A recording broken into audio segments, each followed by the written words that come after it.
The Trojan War begins in myth with a beauty contest, but the real reason it became a Greek-wide war was an oath made before Paris ever met Helen. At the wedding feast of Peleus and Thetis, strife sparked a dispute among Hera, Athena, and Aphrodite.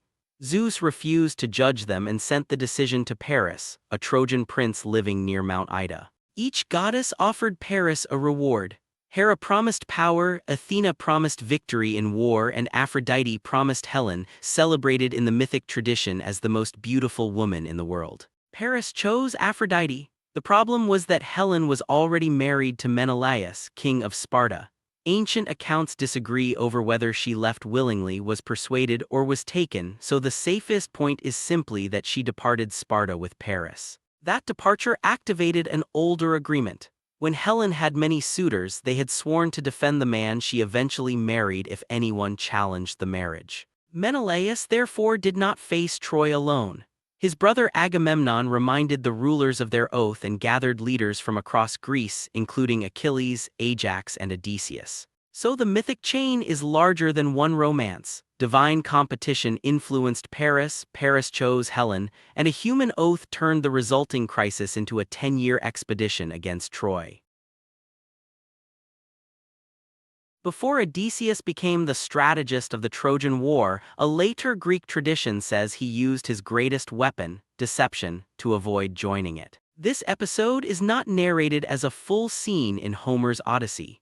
It survives in later mythographic accounts and summaries of the lost epic cycle, so it should be treated as part of the wider tradition around the hero. Odysseus was king of Ithaca, husband of Penelope and father of the infant Telemachus.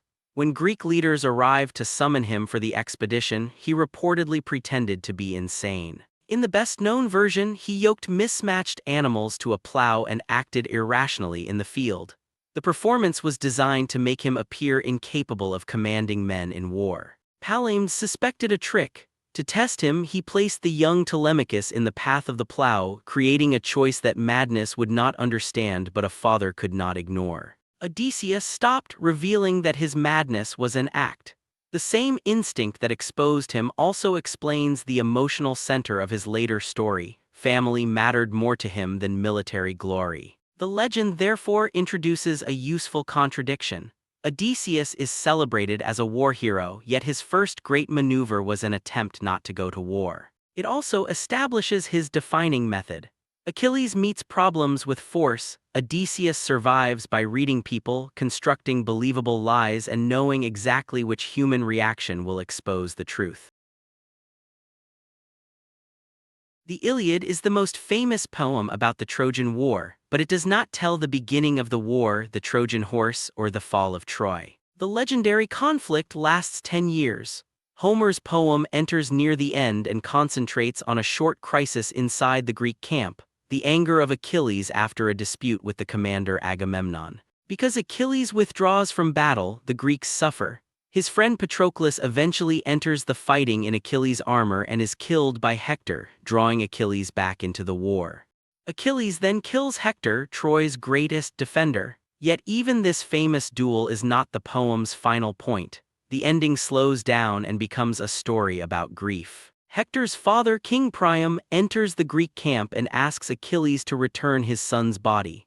Achilles recognizes their shared suffering and allows a funeral truce.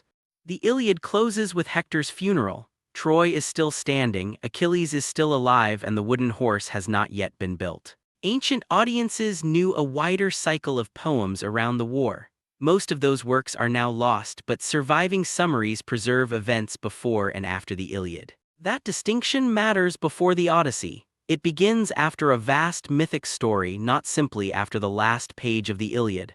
The missing bridge is the final defeat of Troy and the dangerous return of its victors. The Trojan Horse worked because it was not just a hiding place. It was one part of a larger deception involving construction, reconnaissance, a false retreat, and carefully timed signals. Ancient sources say the craftsman Epius built the horse with Athena's help. Odysseus became the figure most closely associated with organizing the ruse and selecting the men who would hide inside. Before the final operation, Odysseus had already entered Troy in disguise as a beggar and returned with knowledge of the city.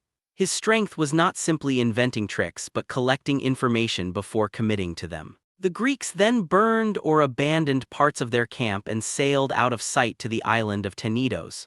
To the Trojans, the 10-year siege appeared to be over. The horse remained behind. The Trojans debated whether to destroy it, burn it, or dedicate it to Athena. They eventually brought it through their defenses as a sign that they had won. That decision turned Troy's greatest advantage, its walls, against it.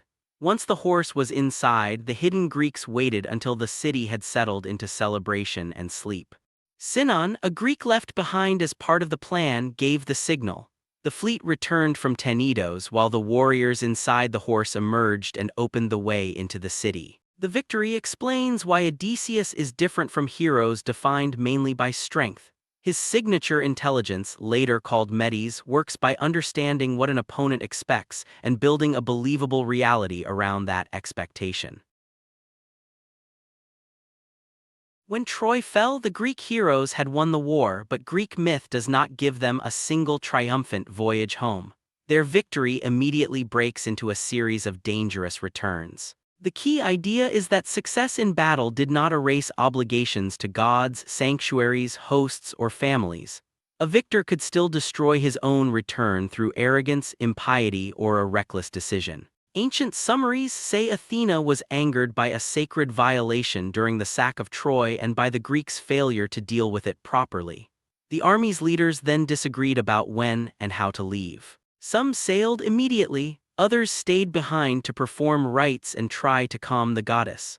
The coalition that had fought together for 10 years now divided before crossing the same sea. Their outcomes were radically different. Nestor and Diomedes reached home safely in the surviving tradition, while Menelaus lost ships and wandered far from Greece before returning. Agamemnon reached his own palace, yet his homecoming became another tragedy. Ajax boasted that he had survived against divine will only for his escape to collapse. These stories formed a lost epic sequence known as the Returns or Nost. The title matters because Nostos was not mere transportation.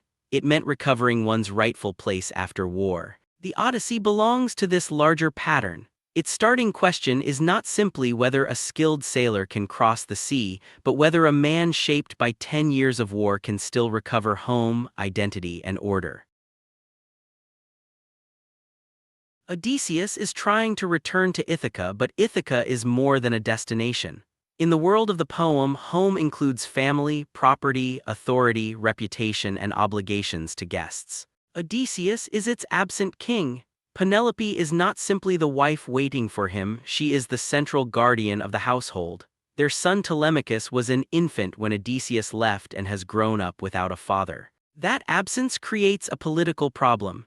In Homeric society, a royal household holds wealth, dependence, alliances, and claims to leadership. If its head never returns, other men can compete to replace him. The first book of the Odyssey shows suitors consuming Odysseus' stores while pressing Penelope to choose a new husband.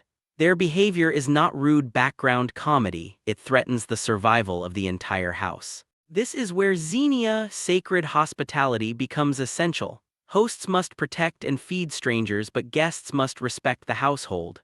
Good hospitality creates alliances, abusing it reveals moral disorder. Two other Greek ideas guide the story. Nostos means a successful return home. Metis means flexible, cunning intelligence, the ability to survive through timing, disguise, persuasion, and adaptation rather than force alone. A third idea is oikos, the living household itself.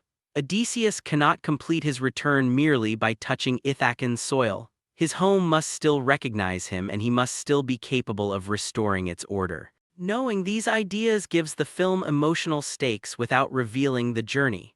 The sea is the obstacle we can see, but the deeper challenge is whether war, time, and absence have made true homecoming impossible.